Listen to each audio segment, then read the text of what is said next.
What an extraordinary match it was. నరాలు తెంపేసే kind of last ball thriller. Welcome to crick chat with Venkatesh. రెండు top class teams మధ్య రెండు టీమ్స్లో కూడా super exciting players ఉన్నారు. ఒక టాప్ క్లాస్ పర్ఫార్మెన్సెస్ చూసాం మనం రెండు టీమ్స్ నుంచి కూడా. బట్ ఒక టీం ఓడిపోక తప్పని పరిస్థితి. ఇంత బాగా ఆడిన తర్వాత కూడా రెండు టీమ్స్ కూడా none of them deserve to lose. ఇద్దరు కూడా అంత బాగా ఆడి ఏ టీం ఓడిపోయినా మనం బాధపడాల్సిన పరిస్థితి. But ultimately one has to lose, అది కదా అక్కడ బాధ. But the difference between the two teams was that super man AB de Villiers. అతనికి పిచ్తో సంబంధం లేదు, సిచ్యుయేషన్తో సంబంధం లేదు.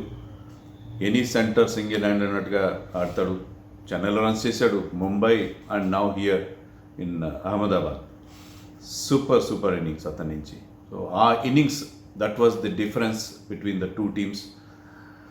ఎలాగైతే లాస్ట్ మ్యాచ్లో RCB they themselves faced one superlative performance from Ravindra Jadeja, అలాగే ఇక్కడ డివిలియర్స్ కొట్టిన 42 బాల్స్లో 75 not out with 178 strike rate, 5 sixes. Super innings.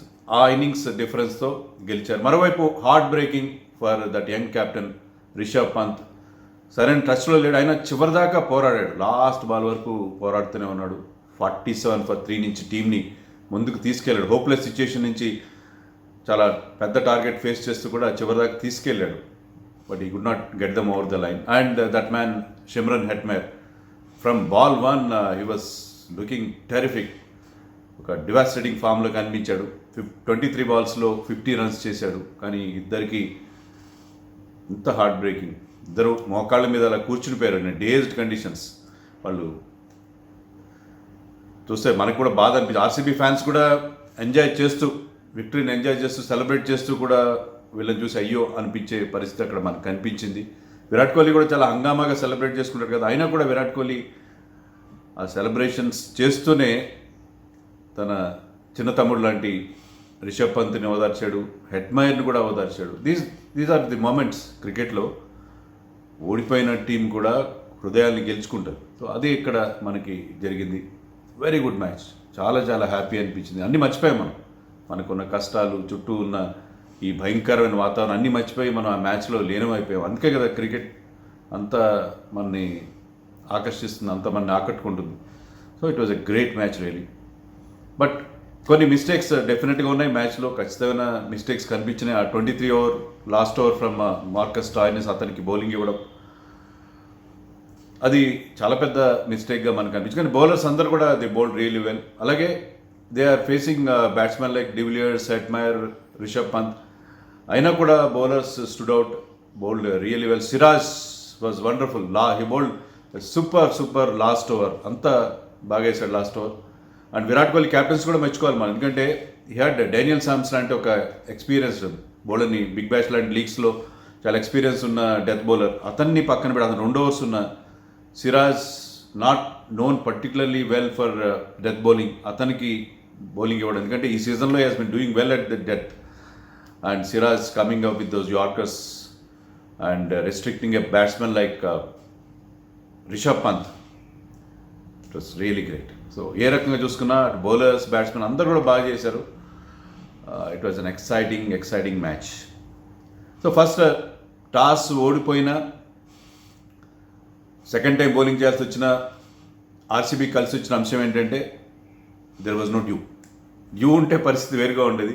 Virat Kohli toss టైంలో కూడా చెప్పాడు. అంటే ఈవెన్ ఫస్ట్ ఇన్నింగ్స్లో కూడా ఫస్ట్ బ్యాటింగ్ చేసే వాళ్ళకి కూడా middle of the first batting టైంలో కూడా 10 ఓవర్స్ తర్వాత డ్యూ సెట్ ఇన్ అవుతుంది, కష్టంగా ఉంది అహ్మదాబాద్లో. కానీ లక్కీగా అక్కడ మ్యాచ్ అప్పుడు ఉన్న వాతావరణం, ఆ dust storm, sand storm, dust storm, what ever it is, దానివల్ల డ్యూ లేదు.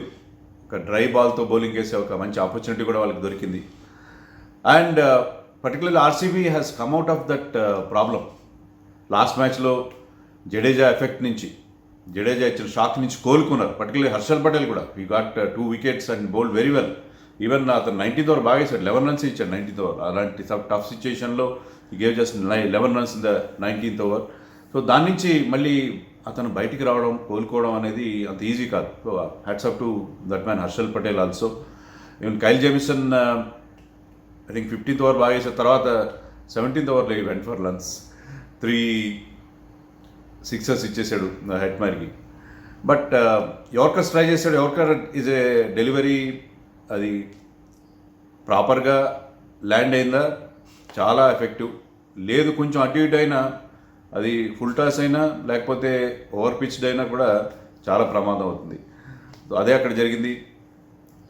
బట్ ఓవరాల్గా RCB did really well. First batting చేసి వాళ్ళకి 30 for 2 దగ్గర both Virat Kohli and David Padikkal ఇద్దరు అవుట్ అయిన తర్వాత కూడా ఇక పిచ్ కూడా అంత బ్యాటింగ్ ఫ్రెండ్లీగా లేదు. 2 paced wicket, through the line ఆడడం కష్టం అలాంటి పిచ్ పైన. అండ్ బ్యాట్స్మెన్ ఖచ్చితంగా స్ట్రగుల్ అయ్యారు, ఇనీషియల్గా స్ట్రగుల్ అయ్యారు. బట్ ఎప్పటిలాగే మ్యాక్స్వెల్ 30 for 2 దగ్గర మ్యాక్స్వెల్ తనదైన స్టైల్లో ఆడి 25 runs in 20 balls. అలాగే పటిదార్ అతను మంచి సపోర్ట్ ఇచ్చాడు. Patidar is a big plus for RCB అని చెప్పాలి. అతని సెలక్షన్ కూడా మనం మెచ్చుకోవాలి. ఎందుకంటే అతను వచ్చి స్టార్టింగ్లో కాస్త సింగిల్స్ తీసిన తర్వాత he's capable of those big hits అని ప్రూవ్ చేశాడు. 140 స్ట్రైక్ రేట్తో 31 చేశాడంటే అతను కాన్ఫిడెన్స్ ఎప్పుడైతే గెయిన్ చేశాడో అది చాలా పెద్ద ప్లస్ అవుతుంది. ఎందుకంటే the need a batsmen at number 3. వాళ్ళకి ప్యూర్ బ్యాట్స్మెన్ అవసరం. అందరూ ఆల్రౌండర్స్ అయిపోయారు, బిట్స్ అండ్ పీసెస్ అయిపోయారు. అలా కాకుండా ఒక pure batsmen apart from those big 4 అవసరం. కాబట్టి ఆ లోటు అతను ఇండియన్ బ్యాట్స్మెన్గా తీరిస్తే they can switch around those foreign players. ఎవరిని ఎక్కడ ఆడించాలని దానికి చేయొచ్చు. ఒక ఇండియన్ ప్లేయర్, ఒక సాలిడ్ బ్యాటింగ్ అవసరం. సో అతన్ని టీం బ్యాక్ చేసింది 2 failures తర్వాత కూడా అదే చేయాలి కదా. గతంలో ఆర్సీబీ చేయని పని ఈసారి చేశారు. వాళ్ళ టీం అతను బ్యాక్ చేశారు, అతని మీద నమ్మకం ఉంచారు. ఆ నమ్మకాన్ని అతను ఒమ్ము చేయలేదు. సో అతని innings 31 runs very crucial. So even de Villiers when he started off he looked ఆ పిచ్తో to come in to terms కొంచెం టైం తీసుకున్నాడు. At 1 point he made 20 runs off just 19 balls. కానీ తర్వాత అది కామ్ బిఫోర్ స్ట్రామ్ అనమాట. అంటే సైలెన్స్ తర్వాత వైలెన్స్ లాగా తర్వాత అతను బ్రహ్మాండంగా ఆడిన తీరు, ఆ 23 runs తీసుకోవడం లాస్ట్ ఓవర్లో ఫ్రమ్ మార్కస్ స్టాయినిస్, అక్కడ విత్ దోస్ 3 sixes అక్కడ స్క్రిప్ట్ మ్యాచ్ మొత్తం మారిపోయింది. ఎందుకంటే 171 on that pitch is a very good score. అది ఇక్కడ మనం చెప్పాల్సింది ఏంటంటే మిశ్రాకు ఒక ఓవర్ మిగిలి ఉంది. ఆ మిశ్రాకు ఉన్న ఓవర్ ఇవ్వకుండా స్టాయినస్కి వెళ్ళడం లాస్ట్ ఓవర్ కొంచెం మిస్కాల్కులేషన్ ఉన్నట్టుగా అనిపించింది. ఎందుకంటే Mishra okay he went for 27 runs in 3 overs, అంటే ఓవర్కి 9 runs ఇస్తున్నాడు. But he picked up that wicket of Maxwell wicket తీశాడు. అది ఇంపార్టెంట్ కదా. మ్యాక్స్వెల్ వికెట్ తీయకుండా ఉన్నట్టు పరిస్థితి వేరుగా ఉండేది. సో మ్యాక్స్వెల్ వికెట్ తీయడమే కాదు, ఈవెన్ డివిలియర్స్ ఒక్క 4 కూడా కొట్టలేదు అతని బౌలింగ్లో. అతను గుగ్లీని పిక్ చేయలేదు. The first ball that Mishra bowl to de Villiers was a googly which he could not pick. And he's traditionally has that weakness against leg spin. అలాంటప్పుడు మిశ్రాకి లాస్ట్ ఓవర్ ఇచ్చి ఉండాల్సింది. అది 16th 15th అనేది వేరే సంగతి. ఏదో ఒక పాయింట్లో మిశ్రాతో వేస్తే ఏంటంటే 1 or 2 బౌండరీస్ వెళ్ళినా డివిలియర్స్ వికెట్ అతను ఇచ్చే అవకాశం ఉండేది. అలా కాకుండా స్పిన్నర్స్ పెద్దగా హెల్ప్ లేదు కాబట్టి నేను మిశ్రాకి లాస్ట్ ఓవర్ ఇవ్వలేదని మ్యాచ్ తర్వాత రిషబ్ పంత్ చెప్పాడు.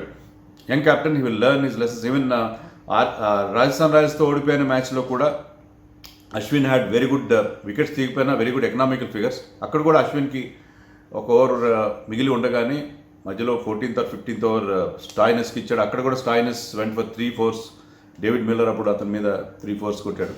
సో రిషబ్ పంత్ కొంత తన బౌలర్స్ని మేనేజ్ చేయడంలో మరికొంత నేర్చుకోవాలి. Early days in his captaincy will learn his lessons. But ఆ 23 runs off Stoinis that made lot of difference అని మనం చెప్పుకోక తప్పని పరిస్థితి. ఇక Delhi Capitals started off very well. Prithvi Shaw was looking great touch. But Shikhar ధవన్ని ప్లాన్ చేశారు వాళ్ళు. Kyle Jamieson round the wicket వచ్చి deep square leg and fine leg మీద ఫీల్డర్స్ పెట్టుకుని బౌండరీ లైన్ మీద అతన్ని క్రాంప్ చేసి ఒక పుల్ షాట్ మిస్ టైమ్ అయ్యేలా చేసి అతన్ని అవుట్ చేయగలిగారు. ఆ ప్లానింగ్ పర్ఫెక్ట్లీ వర్కౌట్ అయిందని అనిపించింది. సో శిఖర్ ధవన్ ఫామ్లో ఉన్న బ్యాట్స్మెన్ మీద they commit with the right strategy. Prithvi Shah looked really good. But once again ఒక బ్యాడ్ షాట్. ఎందుకంటే తర్వాత ముందు వాషింగ్టన్ సుందర్, జేమ్సన్ అనుకుంటే వాళ్ళు టైట్ ఓవర్స్ వేశారు. వేయడంతో ఆ రన్ రేట్ ప్రెషర్లో వచ్చి ఒక వైడ్ బాల్ని చేజ్ చేసి వితౌట్ ఎనీ ఫీట్ మూమెంట్ ఈ ఘాట్అవుట్. స్టీవ్ స్మిత్ కూడా తొందరగా వెళ్ళిపోయాడు. ఆస్ట్రేలియన్ ప్లేయర్స్ స్టాయినస్ కానీ స్టీవ్ స్మిత్ కానీ we have to have some sympathy for them. ఎందుకంటే వాళ్ళ మైండ్లో చాలా టెన్షన్ ఉంది. Australia already commercial flights cancel చేసేసింది. దేశంలోంచి ఇండియా నుంచి కమర్షియల్ ఫ్లైట్స్ రావడానికి లేకుండా చేసింది. మరి దేశానికి వెళ్తామా, ఫ్యామిలీస్ దగ్గరికి వెళ్తామా అనే ఒక టెన్షన్ వాళ్ళలో ఉన్నది. But Steve Smith that beautiful delivery from Siraj once again. Siraj up ఫ్రంట్లో చివరిలో కూడా బాగా బౌలింగ్ వేస్తున్నాడు. ఆ ఇంపార్టెంట్ వికెట్ అక్కడ ఇచ్చాడు. సో 47 for 3 దగ్గర కొంచెం షేకీగా కనిపించారు. బట్ ఒక గుడ్ పార్ట్నర్షిప్. రిషబ్ పంత్ సరైన టచ్లో కనబడకపోయినా అతని బాల్స్ ఆ బౌండరీకి మిస్ అవుతున్నాయి. Somehow he could not find his touch. But Stoinis మంచి కంపెనీ ఇచ్చాడు. ఇద్దరు కలిసి టీంని ఒక 92 వరకు తీసుకెళ్లారు. స్టాయినస్ అవుట్ అయిన తర్వాత హెట్మైర్ వచ్చి he started that power hitting, wonderful hitting. And Rishabh Pant కూడా అతనికి జాయిన్ అయ్యాడు. సిక్సర్ రాలేదు, రిషబ్ పంత్కి సిక్సర్ రాలేదు. బట్ ఇద్దరు కలిసి ఒక పార్ట్నర్షిప్ తీసుకెళ్తుంటే డెఫినెట్గా మ్యాచ్ వాళ్ళ పక్షం వెళ్ళినట్టు కనిపిస్తుంది. అంతకుముందు స్టాయినస్ ఆడుతున్నప్పుడు కూడా 3 wickets పడిన తర్వాత రిషబ్ పంత్ మరీ సరైన టచ్లో కనబడినప్పుడు ఈజీగా ఆర్సీబీ గెలుస్తుంది. 171 is a good score on that pitch. అలాంటప్పుడు గెలుస్తుందని అనిపించింది. బట్ తీరా చూస్తే వాళ్ళిద్దరు పార్ట్నర్షిప్ డీప్గా తీసుకెళ్ళి వాళ్ళు చివరిలో 1 run. బట్ సిరాజ్ ఆ యార్కర్స్ పర్ఫెక్ట్గా ఎగ్జిక్యూట్ చేశాడు. తర్వాత మ్యాచ్ తర్వాత కూడా చెప్పాడు అతనికి ఆ కాన్ఫిడెన్స్ వచ్చింది యార్కర్స్ వేయగలనని చెప్పి. వేయగలిగాడు. వేసి రిషబ్ పంత్ని కట్టడి చేయగలిగాడు. రిషబ్ పంత్ ఫ్యాన్స్ కూడా అరే ఈ హెట్మైర్కి స్ట్రైక్ వస్తే బాగుండే అనిపించే పరిస్థితి. అంత మంచి ఫామ్లో హెట్మైర్కి అనిపించారు. రిషబ్ పంత్ లాంటి బ్యాట్స్మెన్ క్రీస్లో ఉంటే అతనే ఉండాలి లాస్ట్ ఓవర్లో నేను ఎక్స్పెక్ట్ చేస్తాం. కానీ అతను ఈరోజున్న ఫామ్లో అతని ప్లేస్లో హెట్మైర్ కనుక లాస్ట్ ఓవర్లో ఉంటే బాగుండేదేమో అని అనిపించింది. అంత బాగా ఆడాడు Hetmyer. But heart break for both of them. But Rishabh Pant విషయంలో నాకు ఏమనిపించింది అంటే క్యాప్టెన్సీ అతను కొంచెం బర్డెన్ లాగా, అంటే కొంచెం అతని ఫ్లేమ్ పాయింట్స్ని రెస్ట్రిక్ట్ చేస్తుంది అనిపిస్తుంది. ఎందుకంటే మీరు కీపర్గా కూడా చూడండి, మామూలుగా ఒక చాటర్ బాక్స్ లాగా ఏదో ఒకటి మాట్లాడుతూనే ఉండేవాడు ఇండియా కీపింగ్ చేస్తున్నప్పుడు. కానీ ఇక్కడ క్యాప్టెన్ అయిన తర్వాత కొంచెం సైలెంట్ అయిపోయాడు. ఇదివరకు ఉన్నంత పెద్దరికం తన మీద తెచ్చిపెట్టుకున్నాడేమో అనిపిస్తుంది. బ్యాటింగ్లో కూడా అతను ఫ్రీ ఫ్లోయింగ్గా లేదు. ఎందుకంటే ఈ సీజన్లో ఇప్పటికి 2 50s చేసినాం, దాంట్లో ఒక్క 6 కూడా లేదు. ఓవరాల్గా ఈ సీజన్ మొత్తం 6 మ్యాచ్లో 2 6 ఉన్నాయి. సో అతని యూజువల్ ఫ్రీ ఫ్లోయింగ్ స్టైల్ ఆడట్లేదేమో అని అనిపిస్తుంది. But I could be wrong. Next మ్యాచ్లో అతను వాళ్ళు ప్రూవ్ చేయొచ్చు. But they have got lot of places. Avesh Khan అద్భుతంగా బౌలింగ్ వేస్తున్నాడు. ఆవేష్ ఖాన్ యార్కర్స్ పర్ఫెక్ట్గా వేస్తున్నాడు. I think he gave just 13 runs. He bowled 19th and 17th over. And de Villiers స్ట్రైక్లో ఉన్నప్పుడు రెండిట్లో కలిపి 13 runs మాత్రం ఇచ్చాడు. ఒక ఓవర్లో 4 runs ఇచ్చాడు, ఒక ఓవర్లో 9 runs ఇచ్చాడు. Excellent bowling. సో ఒక ఇండియన్ పేసర్ అంత కమింగ్ అప్ సో వెల్. ఓవరాల్గా అది 7.31 ఉంది. 6 matchesలో 12 wickets తీశాడు. పర్పుల్ కప్ రేస్లో ఉన్నాడు.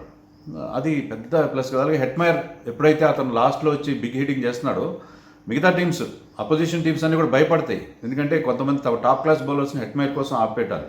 ముందు ఇక్కడ శిఖర్ ధవన్ ఉంటాడు, పృథ్వీ షా ఉంటాడు, రిషబ్ పంత్ ఉంటాడు. వీళ్ళకి మిగతా బౌలర్స్ని అడ్జస్ట్ చేస్తున్నాయి. 1 or 2 overs from their main strike bowler అట్టే పెట్టాలి. Because Hetmyer will be coming late down the order. So అది చాలా పెద్ద ప్లస్ ఆ టీంకి. సో ఓడిపోయినా Delhi Capitals are looking still very good, very impressive. And they are still in the 3rd place in points table. Whereas this RCB ఆ defeat నుంచి, humiliating defeat అని చెప్పాలి, దాని నుంచి బయటకు వచ్చి, చెన్నై చేతిలో ఎదురైన డిఫీట్ నుంచి బయటకు వచ్చి ఈ టఫ్ మ్యాచ్లో గెలవడం, అండ్ విరాట్ కోహ్లీ లీడింగ్ కూల్లీ, పెద్ద టెన్షన్ లేకుండా కూల్గా లీడ్ చేసి యంగ్స్టర్స్ని గైడ్ చేయడం, ఇవన్నీ చూస్తుంటే ఈ 2 టీమ్స్ చాలా స్ట్రాంగ్గా ఉన్నాయి. ఫైనల్ 2 ఆడతాయేమో అని చెప్పి early days to say that. But అలా అనిపిస్తుంది. అంత ఇంప్రెసివ్గా మోస్ట్ ఇంప్రెసివ్ టీమ్స్ ఈ 2 కనిపిస్తున్నాయి, along with Chennai of course. But ఈ 3 టీమ్సే కదా ఇంప్రెసివ్గా ఉన్నాయి. మిగతా టీమ్స్ ఏవి కూడా మనకి ఎక్స్పెక్టేషన్స్కి అందుబాటులో మనకు అందుకోలేదు. కానీ ఈ 3 టీమ్స్ మాత్రం చాలా ఇంప్రెసివ్గా ఉన్నాయి. ఈ 3 టీమ్స్ ఏ మ్యాచ్ ఆడినా మనం అన్నీ మానేసుకుని ఆ మ్యాచ్ చూడాల్సిన పరిస్థితి మనకు అనిపిస్తుంది. ఏమంటారు? కామెంట్స్లో చెప్పండి. Bye. To our channel for more updates and analysis on cricket and other sports.